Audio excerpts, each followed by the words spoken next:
This is one of the most compact bean-to-cup machine on the market, 15 centimeters wide. On the paper, it seems almost perfect, freshly ground coffee. No capsules, a great coffee, supposedly a great coffee at a touch of a button, a lot of options, espresso, lungo, even filter coffee. After a week of intensive test, there is a question here that arises. Is the KRUPS Coffee Crush a good idea, or if it's just a machine full of compromise? I put it to the test, I used more than 1 kilo of coffee, I tried everything, I measured the temperature, the sound. I even put this machine to its limit because I made 15 coffees in a row when we had a big family reunion. And honestly, stay with me, I have a lot to tell you. And by the way, if you want to check the price of this machine, it changes a lot. I'll put a link in the description, you can go check it out. The Coffee Crush range comes in several versions with more or fewer settings, and depending on the model, with or without a steam wand. The one I'm testing today, the Coffee Crush Extra, keeps the same philosophy, an ultra-compact machine designed to help you move from capsules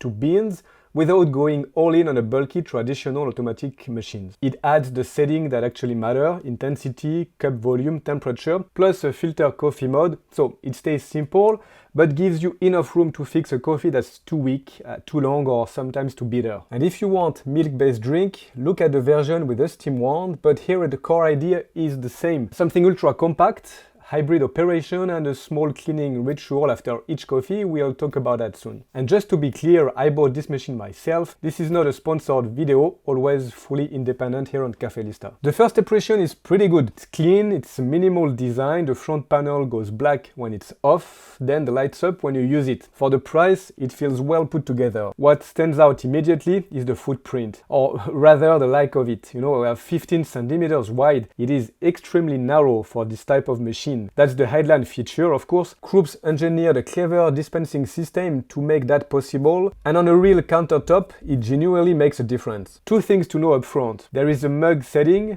but a really large mug won't fit underneath. Check before you buy. And the reservoir is at the back, good capacity, which is great, but if you don't drink much coffee, don't let water sit in there for more than 2 or 3 days. Now the interface. This is touch buttons. They work, but there is a trick. You have to brush them, not to press them. So if you push, normally if you press too hard, nothing happens half the time. I would personally have preferred physical buttons. It could be more intuitive, but it's a personal preference. But once you've got the gesture down, it becomes pretty easy to use. In terms of setting, you can adjust the intensity with the grinder, the volume, the temperature, so it's not barista level, of course, you don't have that type of control, but it gives you enough to dial in and to fix a bad coffee. I'll walk you through the position that work best on my machine as we go. How it works. This is where the Coffee Crush is different from anything else on the market. This is not really a traditional super automatic coffee machine where the spent grounds got ejected into an internal drawer. Here, after every coffee, you have to pull sort of a portafilter-like drawer. You know, you push out the puck, you have to rinse it, and you have to put it back. That's the hybrid system. So for 1 or 2 coffee a day or in a row, it's alright. Honestly, it's nothing. It takes like 15 seconds. But when I made 15 coffees back to back at a family dinner, the steps add up. Compared to a traditional automatic machine, there is much more handling involved. Here, the cleaning is visible, it is forced and kind of external. So in a way, it's pretty good. You have to clean your machine every time. But there is also another issue, I'll tell you pretty soon. On a more concrete difference, there is no automatic rinse cycle at the startup or shutdown. On a Delonghi or a Philips automatic machine, it will purge every time you turn it on. You know, water running, a bit of time wasted, water wasted. Here, nothing. You switch it on, you make your coffee, that's it. Now, the most important, the coffee quality and the best settings. So for a bean-to-cup machine at this price, it could be seen as quite expensive, but still, the cup, I found the cup to be a positive surprise. The grinder has 3 or 5 settings depending on the machine, so yes, that's quite limited. I won't pretend otherwise, but combined with the intensity and the temperature adjustments, you get somewhere reasonable. So my setting, after several weeks of testing, it's fairly easy. I put the grinder on 1, the finest available, the intensity on a maximum, temperature on a maximum for a medium roast, and if your coffee is very dark, you might want to drop the temperature 1 notch to avoid the bitterness, and the volume, keep it low, S or medium. So It's not, in a sense, a true espresso. For that, you need a real espresso machine. But in the bean to cup category, the result, I found it solid and repeatable. Honestly, I would have liked 1 or 2 extra grind position even on that model. That could be a limit. So in the cup, a good body, fairly round, especially with a medium to dark roast. It's not extremely complex, but it's not a precision specialty coffee machine, and it's not also watery either. For someone coming from capsules, the difference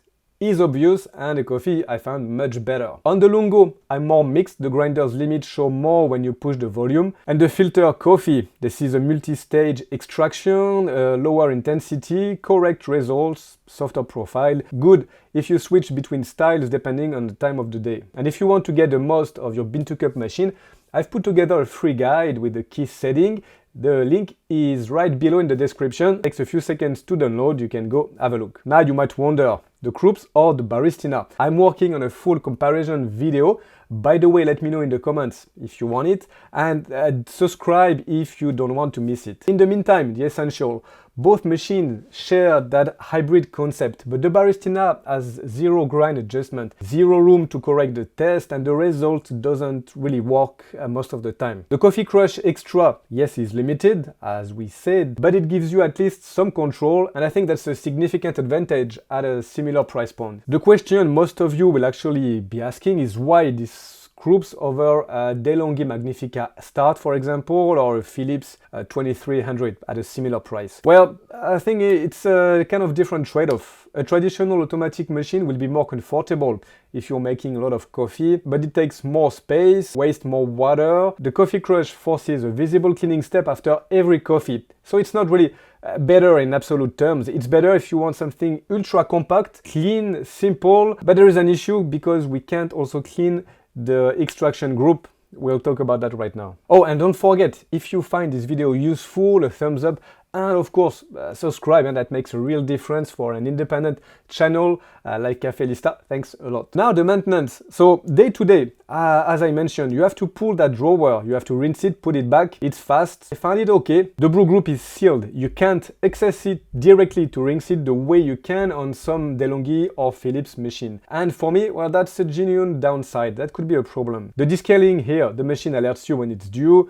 Don't ignore it. If you live in a hard water area, use filter water. There is no built-in filter cartridge here, so something to pay attention. On the durability, it's a real question, and honestly I can't give you a definitive answer. The machine is too new for any kind of serious long-term data. The drawer is a heavily used part, so you're pulling it, inserting it. It seems pretty solid, but again, it's really hard to tell how the machine will behave in a few years. As I mentioned, there is something to remember, is the brew group isn't accessible. So, my verdict, what do I actually think after several weeks of use? Honestly, it's a machine I liked, lots of strength with some limit you need to know before buying. The big win, it's fairly obvious, the format, it's extremely narrow, it's compact on the countertop. The coffee is honest, especially on a medium to medium dark. The hybrid system didn't bother me that much on a day-to-day use for 1 or 2 coffee. More and it could be a problem. That said, this isn't a machine for making coffees on autopilot. You have to clean after every cup. For a household pulling 6 coffees first thing in the morning, I might go with a more traditional automatic machine. So if you're coming from capsules, if you're short on the counter space, and if you want to move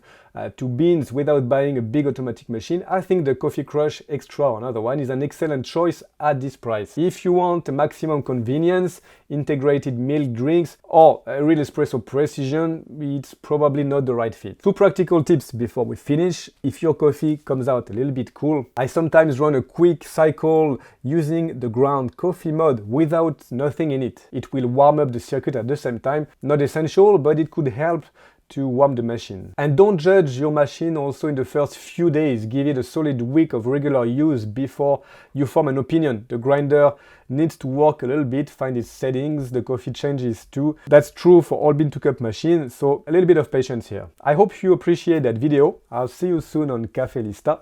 Ciao!